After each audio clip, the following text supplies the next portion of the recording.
শরীফ হাদি হুজুর হাফেজে কোরআন বললেন, আমি শরীফের সাথে একসাথে পড়েছি। আমরা বরিশাল নেসারিয়া এনএস কামেল মাদ্রাসা আমরা একসাথে আলেম পড়েছি। আমরা একসাথে একই সাথে আমরা দাখিল আলেম পাশ করছি। সে হাফেজে কোরআন, সে তাহাজ্জুদ গুজার ছিল। শুধুই তার জন্য আমাদের চোখে পানি আসে না। তার মতো অনেক মানুষই এদেশে নিহত হয়েছে। হয়েছে না বলেন? তার মতো অনেক মানুষই তো এদেশে নিহত হয়েছে। লেকিন তার জন্য আজকে 18 কোটি মানুষ নির্বাক স্তব্ধ কেন? তার হৃদয়ে ছিল রব্বে করিমের ভালোবাসা, তার দিলে কোরআন ছিল। কোরআন এইমাত্র শুনলাম তিনি হাফিজ কোরআন ছিলেন।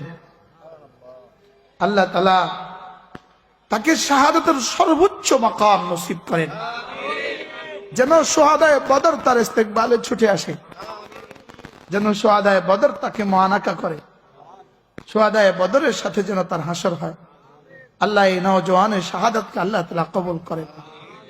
আজকে এই প্রথম, আমি গতকালকেও শুনছি, লেকিন নির্ভরযোগ্য সূত্র ছিল না। আজকে তো নির্ভরযোগ্য সূত্র, তারই ক্লাসমেট, তার সাথে একসাথে পড়েছে।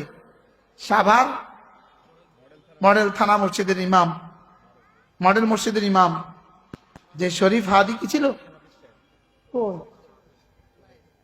তিনি হাফেজ কোরআন ছিলেন।